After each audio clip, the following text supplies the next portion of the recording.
सब कुछ हो रहा है, क्या वजह है कि योगी सरकार को पता नहीं चल रहा है, उन पर कार्रवाई क्यों नहीं हो रही?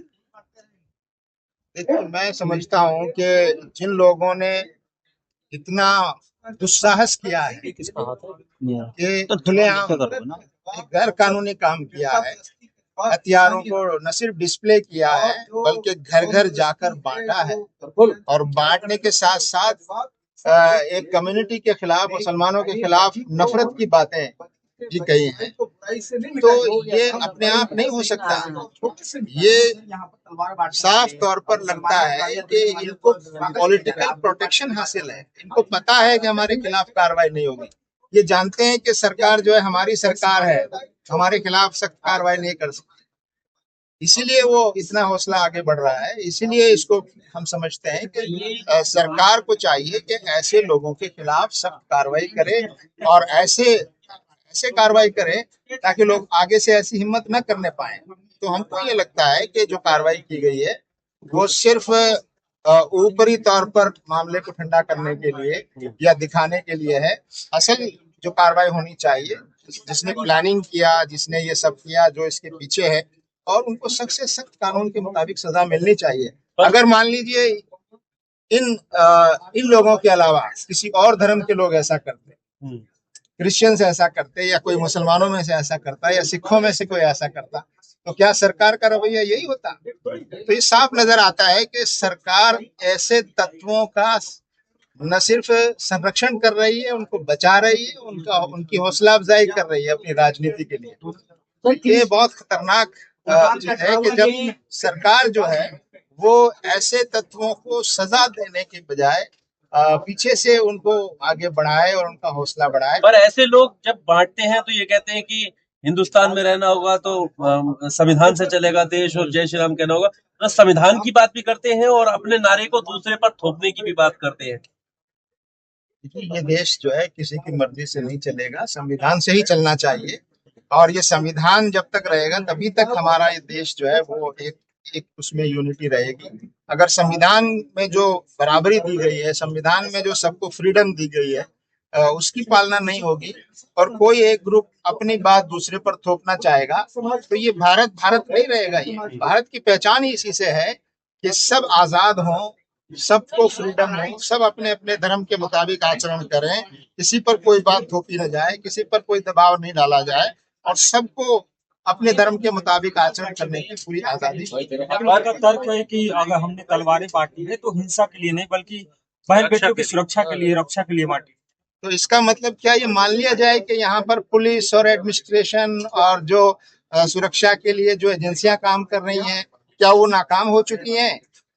अगर ये बात वो साबित करना चाहते हैं तो ये तो और भी बड़ा अपमान है हमारी पुलिस का, और हमारी एजेंसीज का, और हमारी लॉ एनफोर्सिंग जो एजेंसी है, और सरकार का अपमान है कि गोया ये कहना चाहते हैं कि सरकार असमर्थ है लोगों की सुरक्षा करने में, लोगों की इज्जत बचाने में, इसलिए कोई भी आकर हथियार बांटेगा। तो ये तो सरकार का भी अपमान है, और सरकार के पर भी एक तरह का बांग्लादेश को देखकर डर लग रहा है।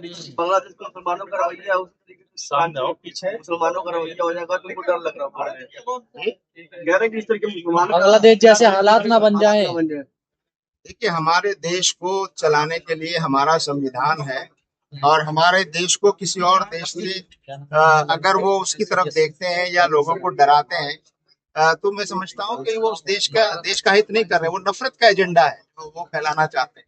तो इस तरह की कार्रवाई इनके खिलाफ होनी चाहिए। क्या यूएपीए लगाया जाना चाहिए इन लोगों के खिलाफ जिन लोगों ने ये सब काम किया? देखिए, ये तो वो तय करें, लेकिन ऐसी कार्रवाई होनी चाहिए कि ऐसे लोगों के हौसले न बढ़े, ऐसे लोगों के को डर लगना चाहिए कानून से। लेकिन लग ये रहा है कि हमारी सरकार और हमारी कानून व्यवस्था को संभालने वाली एजेंसियां इनसे डरी हुई हैं। ये बहुत अफसोस की बात। चर्च में जिन लोगों ने तोड़फोड़ की थी रायपुर में, अब जब वो छूट कर आए हैं तो उनको वही रवैया अपनाया गया, फूल मालाओं से उनका स्वागत हुआ है।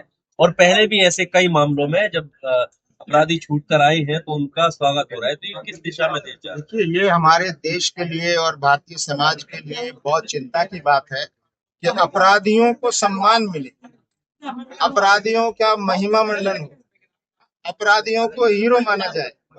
ये हमारे देश के लिए बहुत ही अफसोस की बात है और इसी वजह से हमारा देश राजनीतिक रूप से बहुत गलत रुख पर जा रहा है कि आज लोग ये समझते हैं कि जो जितना ज्यादा नफरत फैलाएगा, जो जितना ज्यादा हिंसा करेगा, जो जितना ज्यादा माइनॉरिटीज या मुसलमानों के खिलाफ नफरत फैलाने की कोशिश करेगा, वो राजनीति में उतनी तेजी से आगे बढ़ेगा। क्योंकि लोग बड़े हैं, ऐसा करने के बाद लोग जो है जिनको जेल में होना चाहिए वो मिनिस्टर बने हैं, नीचे लगा दो, जो बड़ी बड़ी कुर्सियां संभाले हुए हैं। तो लोगों में ये विश्वास पैदा होता जा रहा है कि नफरत फैलाकर ही हम इस देश में राजनीति में आगे बढ़ सकते हैं। तो ये जो बात पैदा हो रही है, ये इस देश के लिए बहुत ज्यादा चिंता की बात है कि एक ऐसा रुझान पैदा हो जाए कि नफरत के रास्ते पर लोग राजनीति में आगे बढ़ने की कोशिश करें। शाहरुख खान को लेकर कुछ नेता भी हैं बीजेपी के, सामाजिक कार्यकर्ता, साधु संत भी हैं। कह रहे हैं साधु संत भी कह रहे हैं तो गद्दार है और माफी मांगनी चाहिए। इस पर हम कोई बात नहीं कहेंगे। ये देश संविधान से चलेगा, संविधान के खिलाफ जो भी बोलता है उसके खिलाफ कार्रवाई होगी। पर शाहरुख खान ने तो संविधान के खिलाफ बोला ही नहीं। वही मैं कह रहा हूँ, जो संविधान के खिलाफ बोल रहे हैं उनके खिलाफ कार्रवाई होनी चाहिए। सर सिलेक्टिव क्यों है? उसी टीम में जूही चावला का भी शेयर है 45%, लेकिन टारगेट शाहरुख खान है। क्या मुसलमान की वजह से? देखिए, ये जब नफरत का एजेंडा आगे बढ़ता है तो फिर वो खेल जैसी चीजों को भी अपने लपेटे में लेता है, जो बहुत अफसोस की बात है। खेल में ये चीजें नहीं आनी चाहिए। खेल तो एक दूसरा फोरम है देशों के बीच में। पर आप जैसे संविधान की बात कर रहे हैं, अभी एक वीडियो भी काफी वायरल हुआ मौलाना साहब का, जिसमें वो शरीयत की बात कर रहे हैं और संविधान से ऊपर बताते हुए नजर आए। तो फिर वो तो दोनों तरफ से है। अब ऐसे में आप क्या कहेंगे? धीरेन्द्र शास्त्री इसी में ऐड कर देते। धीरेन्द्र शास्त्री जो है वो हिंदू राष्ट्र बनाने की मांग करते हैं, उन्होंने शरीयत को ऊपर रखा है। तो कैसे देख रहे हैं, अंतर क्या रहा? देखिए, हमारे देश का संविधान ही हमको ये इजाजत देता है कि हर व्यक्ति अपने धर्म के अनुसार आचरण करे। जो शरीयत को मानता है वो शरीयत के अनुसार आचरण करे। ये संविधान इजाजत देता है, संविधान इसकी स्वतंत्रता देता है। अगर कोई इसमें रोक लगाता है तो वो संविधान के खिलाफ करता है। हर धर्म के मानने वालों को अपने धर्मानुसार आचरण करने की आजादी हमारा संविधान देता है। लेकिन देवकी नंदन पे धीरेन्द्र शास्त्री उन पे एफआईआर की मांग नहीं होती है और इस्माइल नदी पे, जबकि वो तो देश को बांटने की बात कर रहे हैं, देश हिंदू राष्ट्र बनाने की मांग कर रहे हैं। यही हमारे देश की कमजोरी है कि सत्ता में बैठे हुए लोग लोगों को अलग अलग पैमाने से देखते हैं। जो उनको राजनीतिक फायदा पहुंचाता है वो उनका अपना है, उसको बचाने की कोशिश करते हैं, और जिसके खिलाफ नफरत फैलाने से उनको राजनीतिक फायदा होता है, ऐसे लोगों को। तो क्या देश में 2 कानून लागू हो गए? नहीं, ये देश का दुर्भाग्य है कि जो लोग कानून संभाले हुए हैं और जो लोग देश को चला रहे हैं, वो उनकी निगाह में सब लोग बराबर नहीं हैं। सब लोग वो बराबर नहीं समझ रहे हैं। यही इस देश का दुर्भाग्य है। और संविधान ये कहता है कि राज्य और सरकार की निगाह में सब लोग, सारे नागरिक बराबर होने चाहिए। सबके साथ एक जैसा बर्ताव होना चाहिए। सब लोग एक ही कानून के मुताबिक जो है उनके साथ आचरण किया जाना चाहिए। ऐसा नहीं होना चाहिए कि एक समुदाय के साथ आपका रवैया अलग हो, दूसरे समुदाय के साथ आपका रवैया अलग हो। ऐसा है तो ये खुद संविधान की जो आत्मा है और संविधान की स्पिरिट है उसके खिलाफ। ठीक है।